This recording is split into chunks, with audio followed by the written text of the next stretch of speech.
Hello everyone, thank you for tuning in again. I am Kaylee Batesman, the content director at She Can Code, and today we are discussing the inspiring journey of Mags Allmark, who I am lucky enough to have with me today.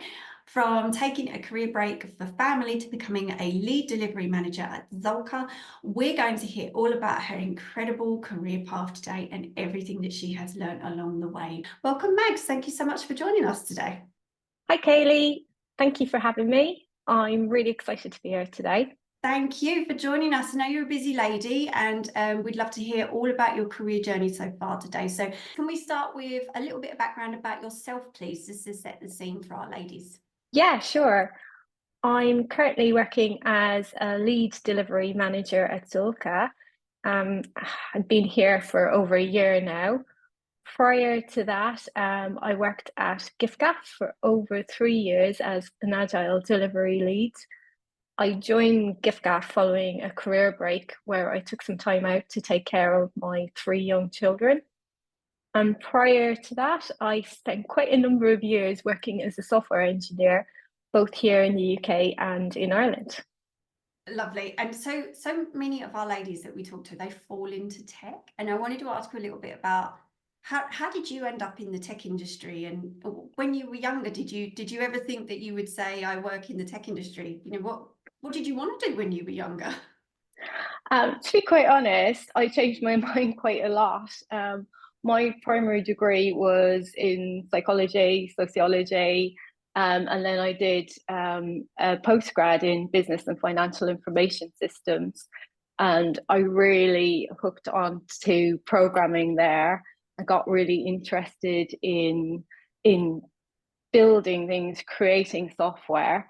And I think I got very lucky in my career path. I started working at a smaller kind of pharmaceutical industry, first building calibration software, and it was really interesting. But then that led me to my next career step, where I got into .NET development, and gradually rose through the ranks into a senior developer position in YouGov. And yeah, it's something that I really liked. I like the creative aspect of it. I like the fact that you can build something. I like it coming to life and seeing it and seeing people using it.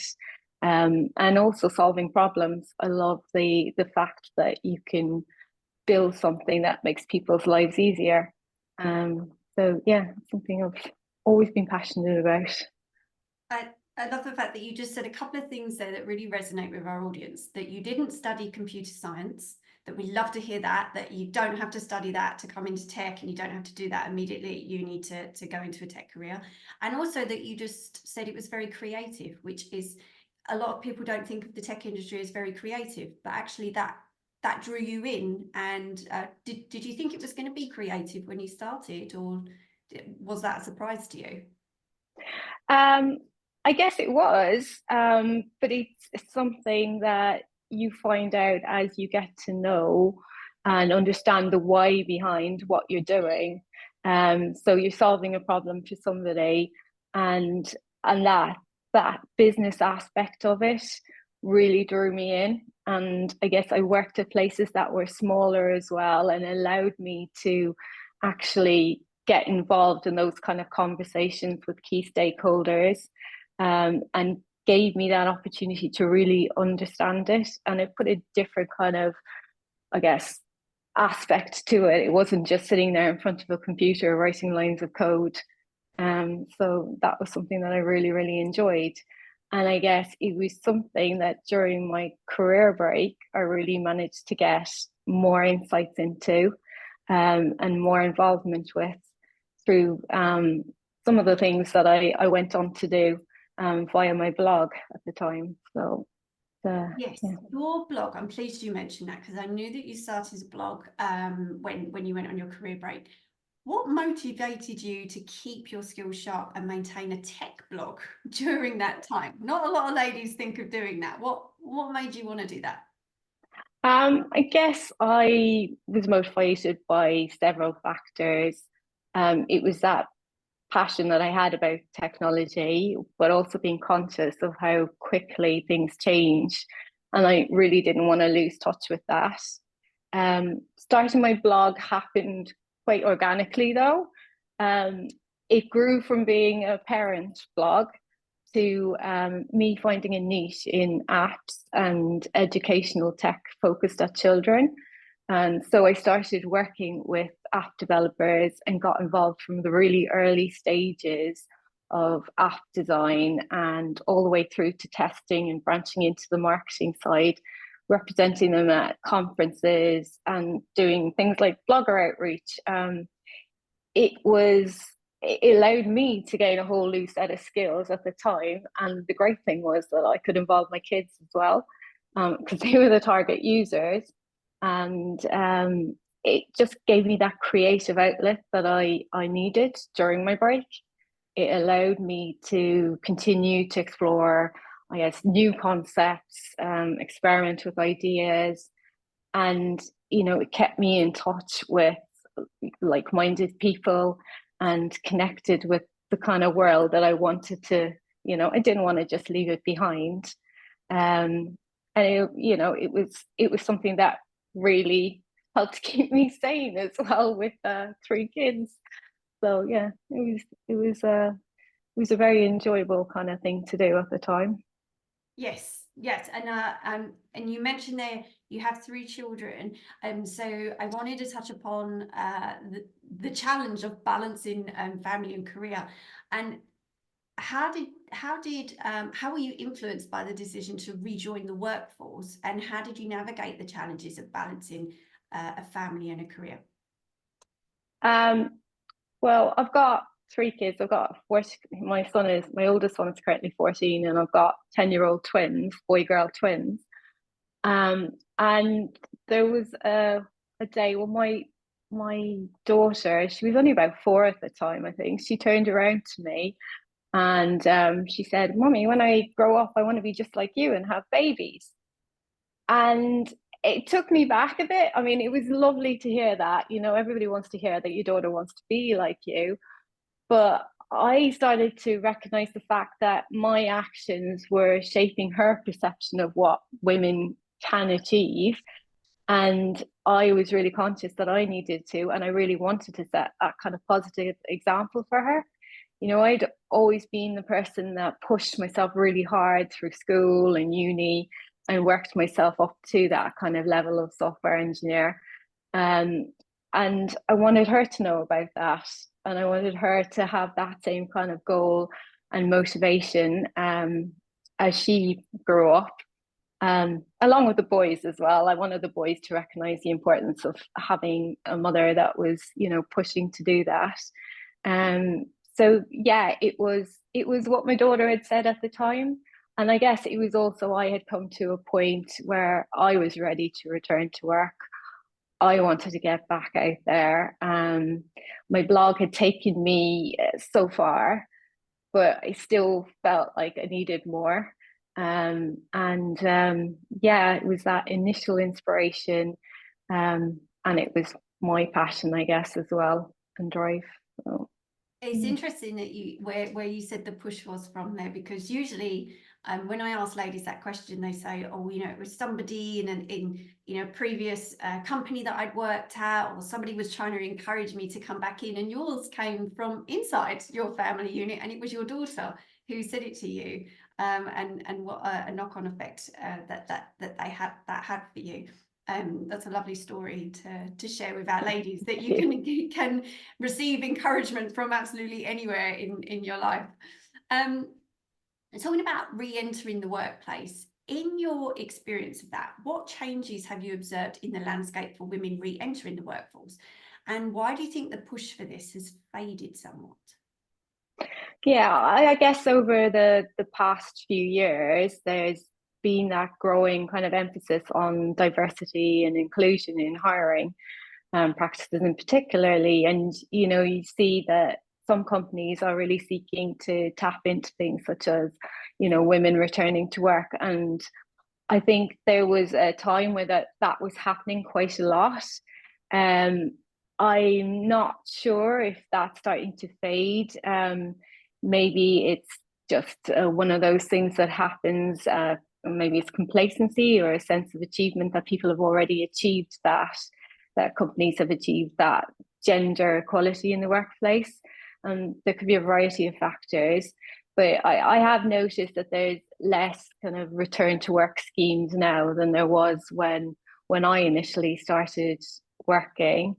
So yeah, I feel maybe it's society, looking at it as well. There's a bigger shift in terms of all areas of diversity. Definitely, yeah. And there are some companies as well that have really got it right in terms of their strategy and how they're approaching that. And the people that they're working with. So you are right, there has been a shift. I think previously as well, the conversation was very much around a nice to have, diversity was a nice to have. And then it shifted, thankfully, into more of a, there were several reports about how it can increase your bottom line. And suddenly people's, companies, their ears pricked up and they thought, actually, it's not a nice to have. We really do need to invest in diversity amongst our workforce. And you are right, there have been lots of great steps in that direction. And thankfully, great companies are still doing really good work in that area. So I agree there. Yeah. I think Zuhlke is one of those companies where, I'm really proud to work for Zuhlke. If we look at the leadership in the UK, it's 50% women. And overall in the UK, 30%, 37% of employees are women. So, it's a great place to work in terms of that. Incredibly high number for some companies. Yeah, and I'm assuming as well, working within that culture, it's not something that happens overnight. Surely it's built into the DNA and you see it every day, and it's just a feeling when you come to work that you can tell that you work within a great culture, rather than just thinking, we're going to go out and we're going to increase our diversity numbers and we're going to have 50% women. That doesn't happen overnight. Definitely. It needs to be done for the right reasons, not just a vanity metric, as it were. So yeah, exactly. Totally agree. You transitioned from a technical role to a delivery lead, and that is quite a significant shift. So what inspired you to take this step, and how did you prepare for it during your career break? I guess just in the last role I had prior to going on maternity leave, I was working as a senior software engineer and Scrum Master. And at the time, I was responsible for driving that kind of transformation towards agile practices within that organization. So I guess my journey had started already at that point. The challenge for me that I found was coming back and picking up where I'd left off, but picking it up and fully focusing on delivery. I knew I enjoyed it and I wanted, to go back and do that. And it was focusing on that, looking back over it during my career break. I think I reflected on the things that I was strong at, and that, along with my interests and aspirations, I recognized that my technical background would help me. And then I also had that kind of leadership quality myself and that passion for delivery. So it was all of those things together.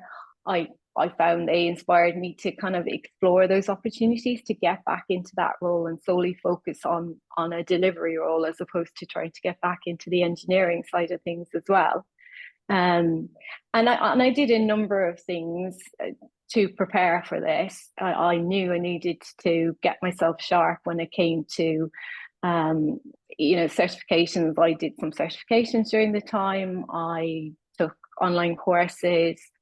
I read as many books as I could. And things like Medium is fantastic, checking out blogs and so on, and just really keeping an eye on the emerging technologies and any new kind of innovative approaches to delivery and so on. So it was that combination, I guess.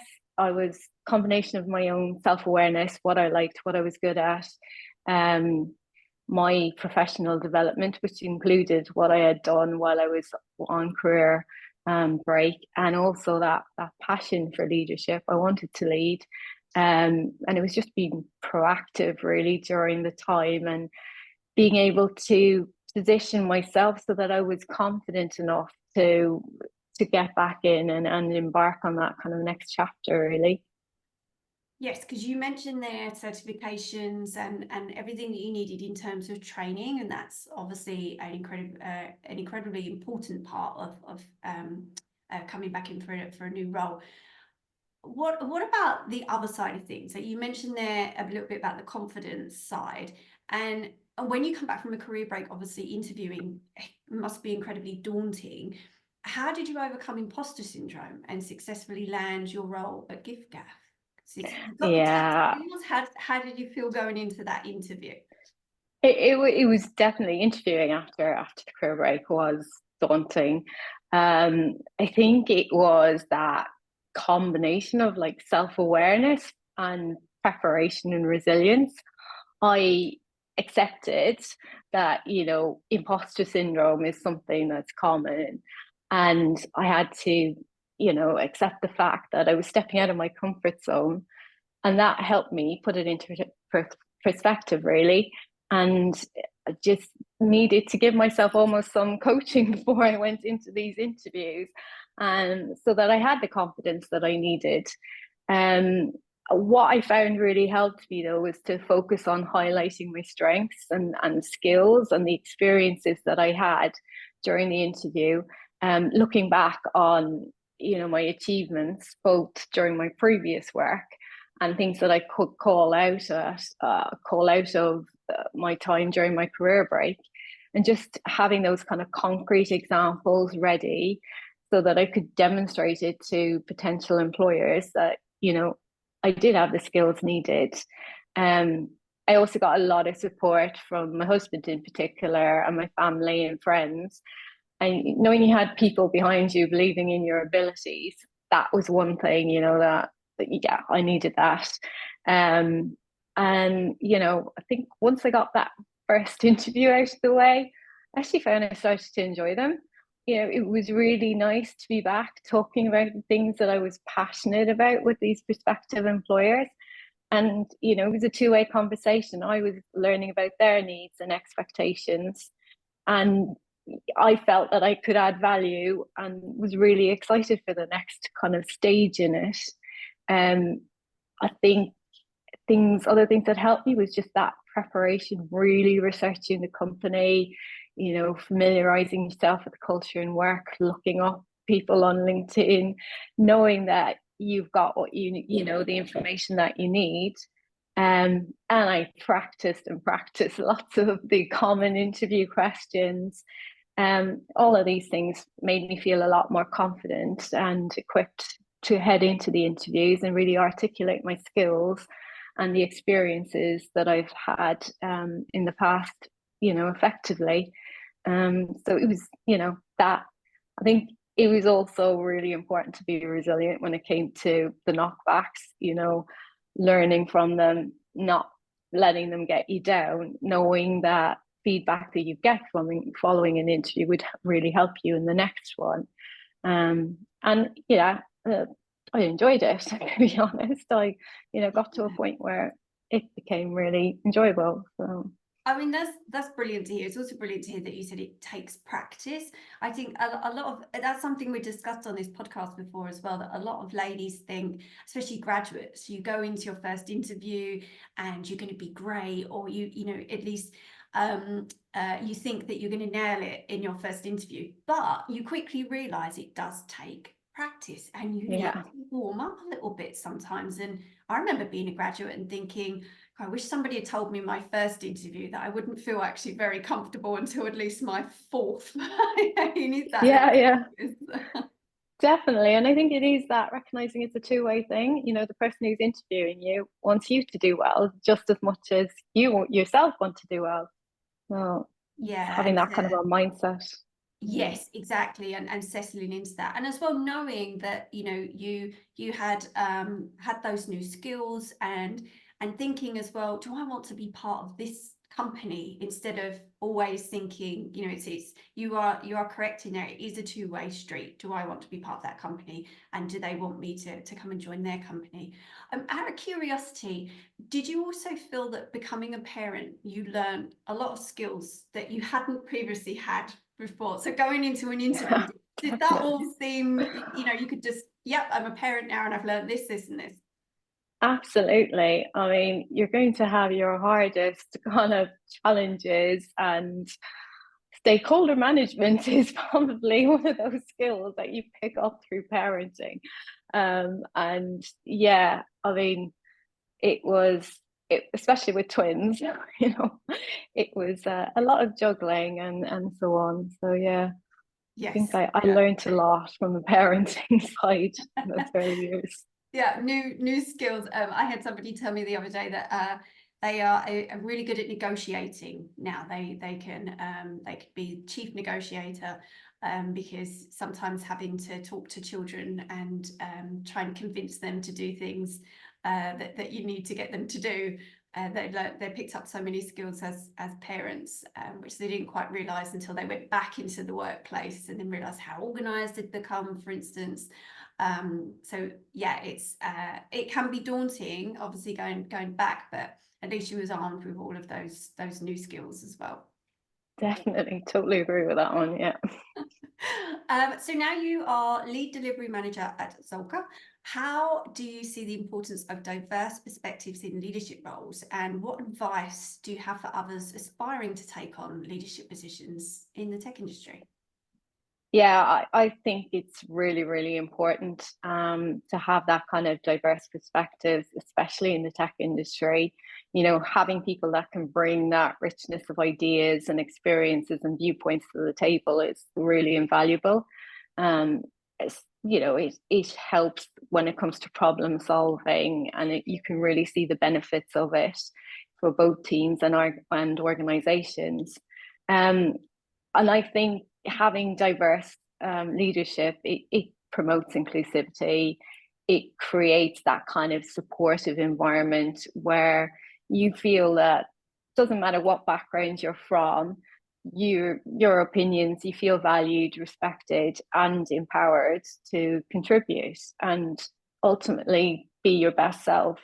And you know, nobody's hiding away. It also really enhances, I think, employee engagement and morale. You know, it's that kind of, you can see it when you look at retention in companies and so on that are diverse. It does have a lot of benefits from that point of view, and keeps organizations competitive as well. You know, because you've got a lot more opinions to draw from. You just mentioned retention there. This was a conversation we had recently as a team at She Can Code, because a lot of our employers, the partners that we work with, a lot of their employees tell us that they try not to look elsewhere when they want another role. They go to their employer and say, you know what, I'm thinking about a new opportunity. Can I retrain and go to a different department? Or, you know, and the really good employers, they help that employee to move around that company, because you are right, some companies, people just want to stay at them instead of leaving, and they're just, you know, looking for a new opportunity within that company. Because when you do find a really good company culture, it's just worth staying there and seeing what other opportunities you can find. Because you are right, it needs to come from the top down. Yeah. Because if you don't have that example, it can be quite difficult for that to resonate with the rest of the workforce, surely. But if you see that, you know, daily within your company, then it must be quite easy for you. Yeah, and I think it's really good because it helps people develop the kind of skills that they need later on to grow into leadership roles. It's that, you know, giving opportunities to expand your skill set, looking at, you know, going, say, for an engineer to go beyond maybe technical expertise, going into roles where you can get that kind of strategic thinking or brush up on communication skills, so that you can, you know, have a chance to inspire people, motivate people, Having a company that gives you that opportunity to broaden yourself and grow, it's something that's really, really important. And like you said, it comes from the top. There has to be a willingness to allow people to do that. Yes. Yeah. Yes, definitely. And you mentioned there about diversity of ideas. And I suppose as well that comes down to sometimes at work there are challenges, and sometimes things go wrong sometimes. And sometimes when you have that diversity on that team, to have the people that have different backgrounds and different ideas to be able to step in and to deal with that challenge, that just helps hugely when a project maybe hasn't gone to plan, for everybody to step in and help each other, rather than everybody thinking the same thing and thinking how on earth are we going to get out of this situation. So even that, mentally at work, just how to deal with problems and different perspectives, that can make life a lot easier as well, can't it? Totally agree. It's that, like, fostering almost that growth mindset, embracing any challenges, things that go wrong, and seeking those opportunities for growth and development. And I think that's, when things go wrong, when you have failures, that's when you grow the most. And that's when you see really teams growing stronger and stronger, and groups of people collaborating, and getting to that high performing goal that you want to get to. And I do think one of the most effective things that you can do and learn is to kind of cultivate your emotional intelligence, that ability to have active listening, pick up on things, and just to understand how other people are feeling. That empathy to grow, that is something that is really key to actually growing you as a person as well, and setting you up for leadership.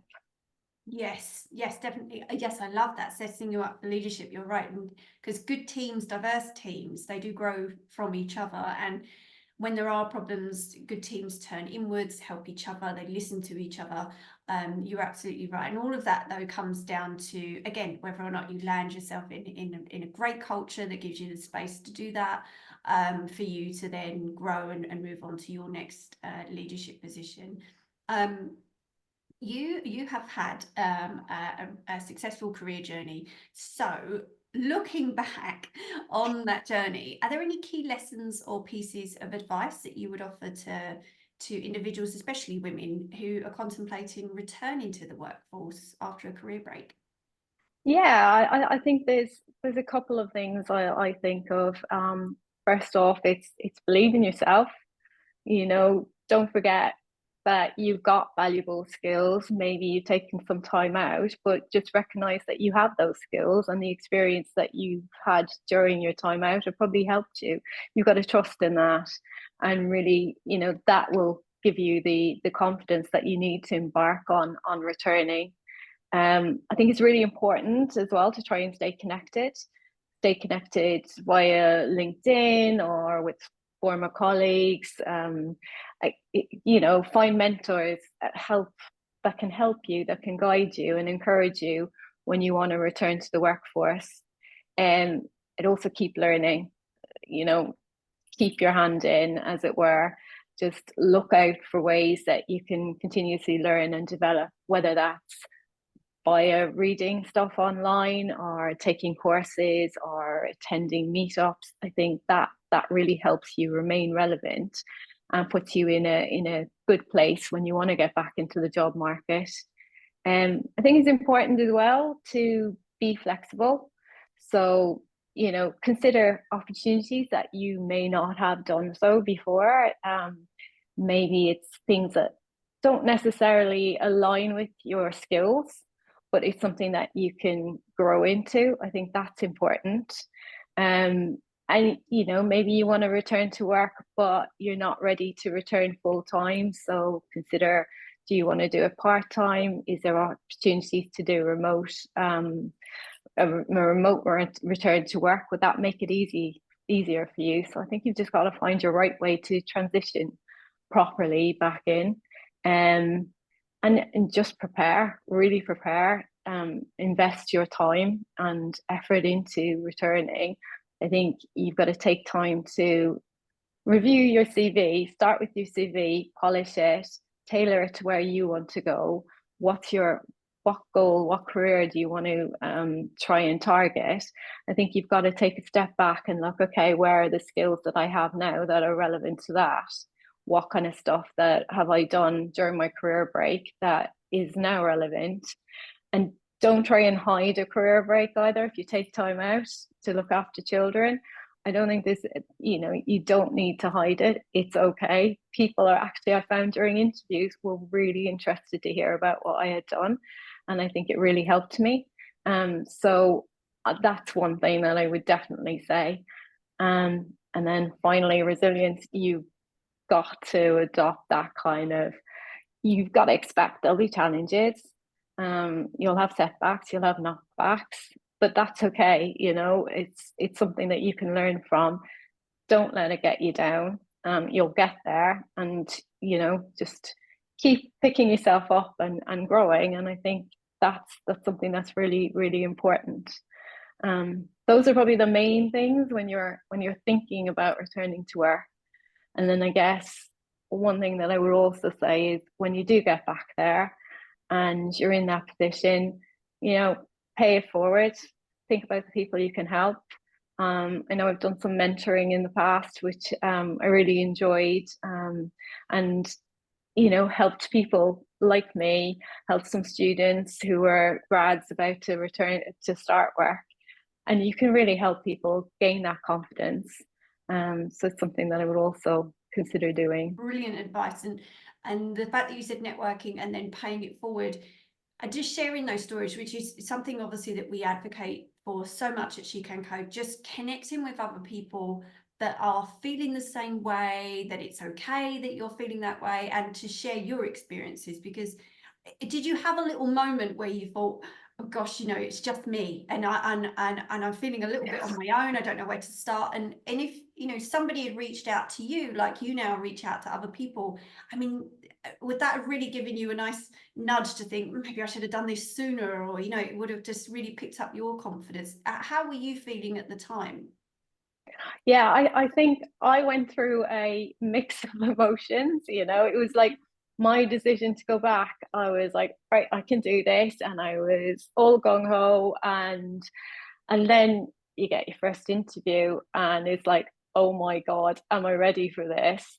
And you do that, get that out of the way, and suddenly you start to get to enjoy it. And it's that balance of trying to accept it and know that this is the right thing. And of course, then there's when you do land that job, it's actually starting the job.